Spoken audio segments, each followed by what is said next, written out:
Hey guys, it's Daniel. I am actually going to do just this quick video here. The only reason I'm doing this is because a couple people asked me about it. There's a couple other guys out there that kind of have the same video. Definitely, all those guys know more about this than I do, and that's why I didn't make this to start with. But since people want me to, I'm going to do it. But here is the Milsig O-ring install on the PepperBall VKS. So here's the PepperBall VKS. I've got the old school MOE Magpul 4 end on it. Right now, diamond head sights, which I love. You can't beat those. It's just awesome sight.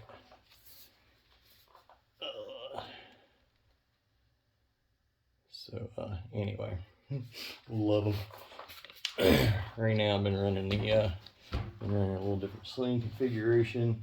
I've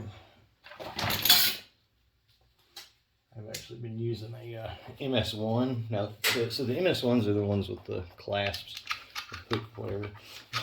And just to show you, and this is a GG&G.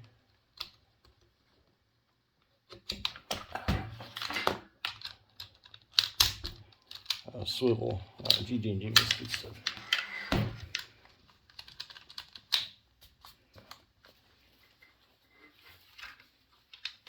I've probably bought 5 things from them, so you know, not near the experience I've had with Magpul, but everything has been really good quality. All right, so anyway, I'm just showing you guys how that attached with the Magpul. The Magpul doohickey. Okay, so first thing, ASA is off, so it's off gas. Just again, I'll show y'all. Charged, released. Okay, mag out. It's a mag, not a clip. Remember that, guys. Put one of these little ninja magnetic thingies on there. I'm bad for thingies and doohickeys and stuff like that, so sorry. All right, I'll try to be a touch more technical. So, removing the buttstock. We're gonna flip that there down. We've released the ASA, so I'm gonna just slowly back the tank off this. So just this part of the VKS alone makes it worth it. The VKS is awesome. I wish there was a way to do a M17 to make for it to work exactly like that, because they got this right.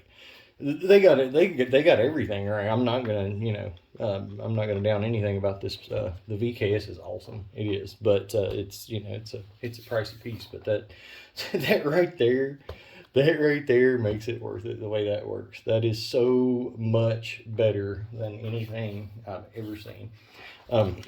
So anyway, here we go. I'll quit talking about crap and just do what we're supposed to be doing here. It's gonna be the best way to do this so I'm not hitting the camera. So anyway, removing the castle nut with the armorer's tool.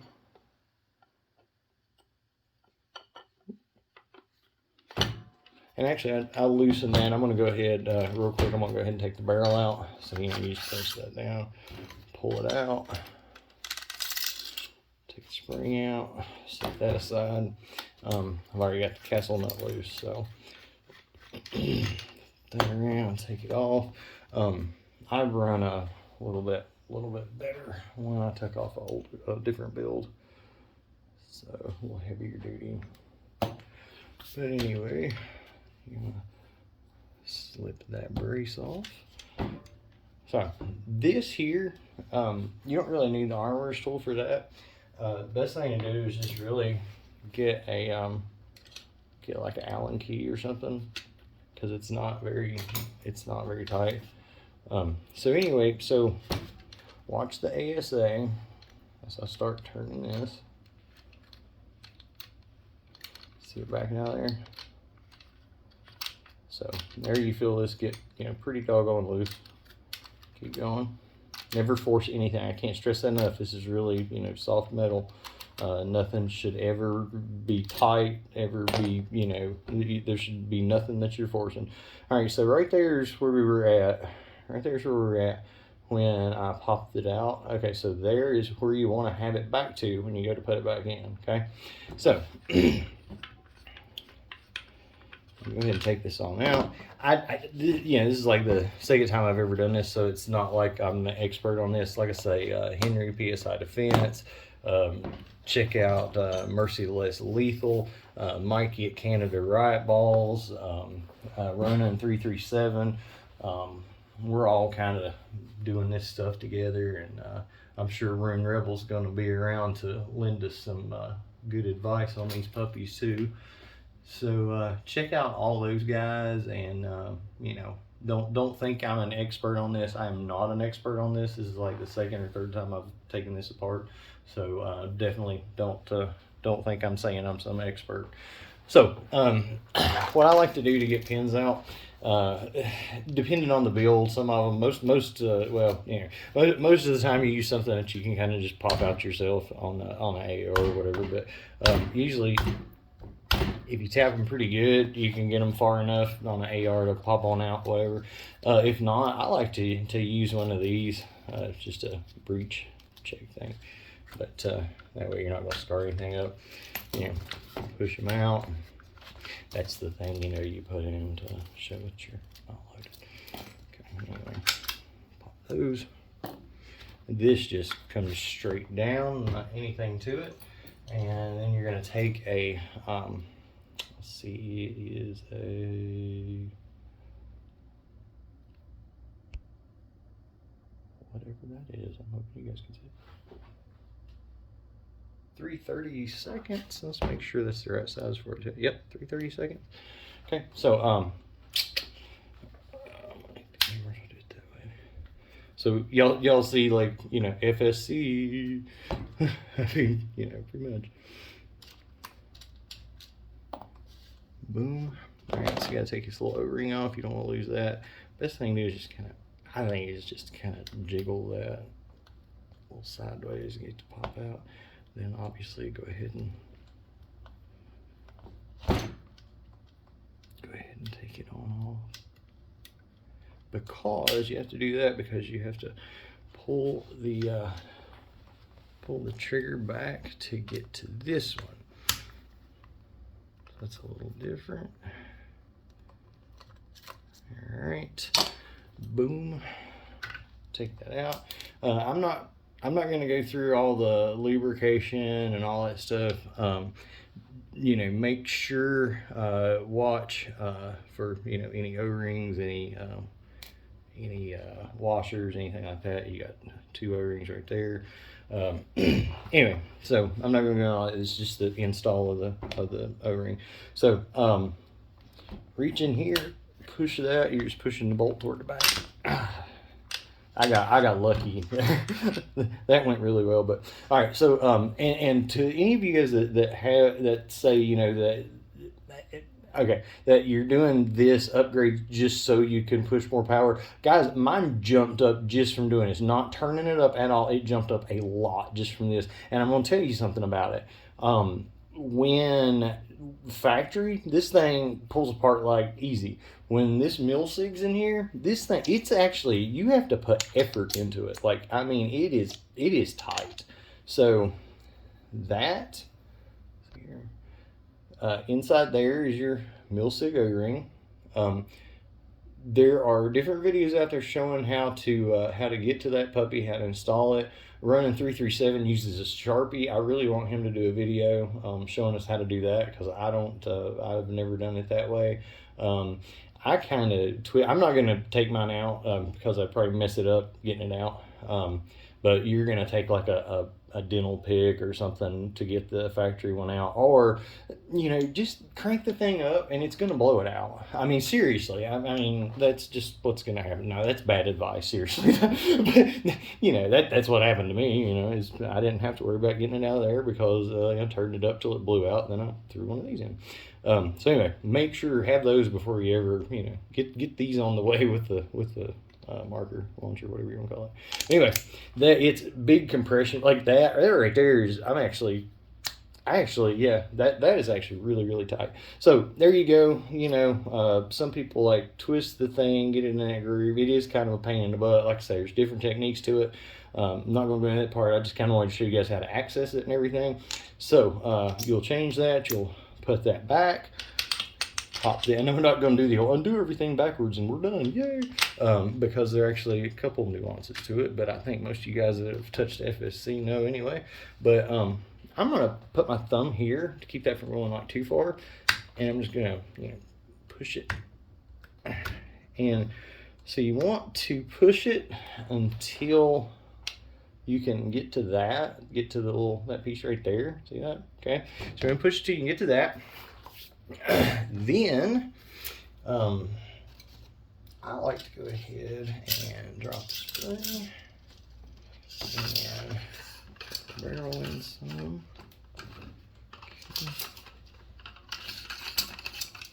Okay. And then what you really got to do here, and don't use like metal stuff if you can help it, but you need to make sure you don't forget to push this bolt forward. And that actually, there's some effort involved there, but if you don't do that, you're not gonna, everything's not gonna work for you. So and check your O-rings on the bottom. There we go there. The long one goes in the front.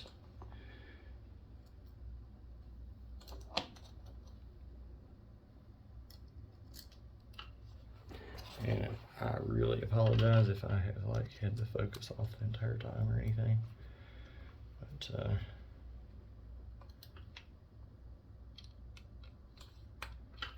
so you're gonna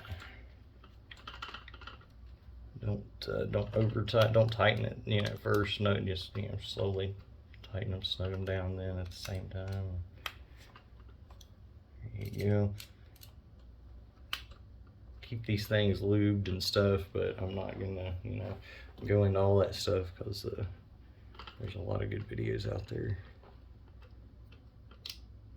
All right, put your trigger back on there. Little O-ring back on. There we go. All right, so at this point, it's important to go ahead and put your bottom part of your frame on. So so now one thing about these, so there's a little bit of difference in like in you know, the parts you have between a, you know, a lower in an AR and what this is. So, you know, when you're separating the lower on an AR, this like continues up into the part that goes back. So this is, you know, connected. So instead of it cutting off here, it goes up into your tube. So so anyway, not sure why that really mattered, but all right, pop those back in.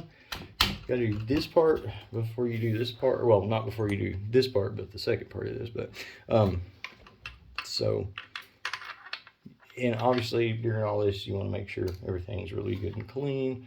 All right, so you start this threading in.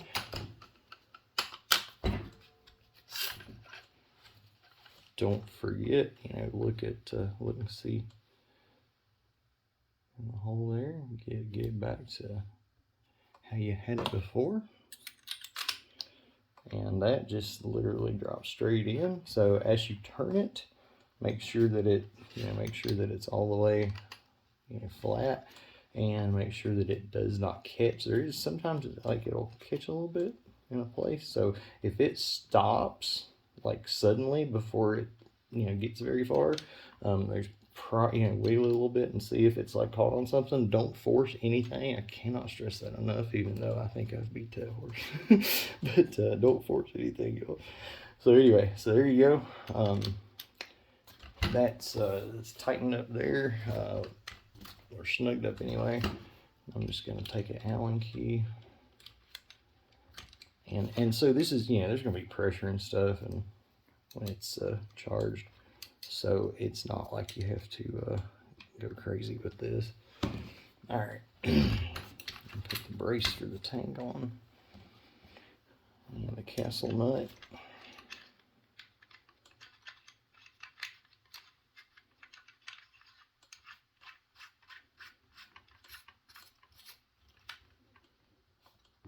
I would not suggest using any kind of Loctite or anything on this stuff.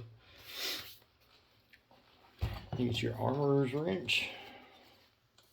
Merciless lethal. This is where I got mine from. And Charles is awesome to deal with. Mikey at Canada Riot Balls, where I get a lot of my ammo.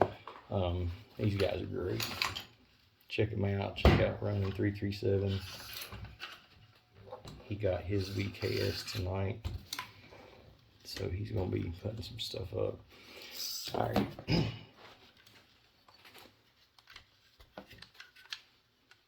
Try to not hit the camera and show you guys. So anyway, that's how it goes in the castle nut. Snug it up. Make sure that's in the right place there. Okay. Now, go ahead and put the spring back in, the barrel back in, because I ended up taking it out, so I wouldn't grab it there. So if you're not using a hopper, you're going to line those two arrows up, push down, turn, it'll release. With these and with the FSCs, always look in there and make sure that your chamber lines up. You should see, you know, 2 detents and everything, and there you go. All right, so then, and again, best thing since sliced bread. Y'all have no idea how good the ASA system on this is. That is what sells it. Like, I mean, to me, that it's, and I didn't even know about it. But like now knowing about it, I would, you know, 10 times over I'd buy this thing. Like, I love it. Don't get me wrong, I love that M17 too. That thing's, it's mean looking and mean shooting too. I think my buddy Donnie's gonna have a good time with that. So there you engage there. We'll go ahead and actually make it officially go. So drop that in. Okay. All right, so I'm gonna point it in a safe direction, sort of. Charge. I guess it works both ways. Charged again. And just to make sure everything functions and all that, let's see here. Let's get a 9.9 gram hybrid Canada Riot Ball. Two things that I really like about these. I love the white ones just for how they're easy to see, easy to track, whatever. I just think they look really, really cool. And then Mikey is like one of the best people. Like Mikey, like I was like, hey Mikey, I like that video of you with the M17. I want to build one. Dude's like, man, here, look. Writes me a book, dude. Like, I mean, he like walked me through every bit of it. Mikey's the man. Like, Mikey like started me into the whole M17 craze. And holler at Mikey, he can help you out. Holler at Charles, Merciless Lethal. Both of those guys, great to work with. I'll put one of these puppies in here. Now remember, these are, you know, not, well, they're actually about 10 grams, but so I'll shoot it in the chrono from just a few feet. I hear my dog outside. Got a mess over there. Please ignore that. I don't want you guys to actually be able to see the chrono. So.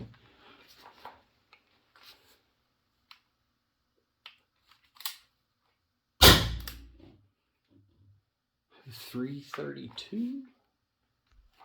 So that is 51 joules or 50.9 joules with the 9.9 gram hybrid Canada Riot Ball.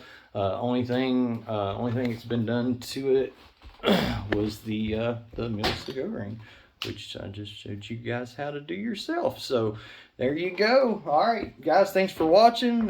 You guys have a great week.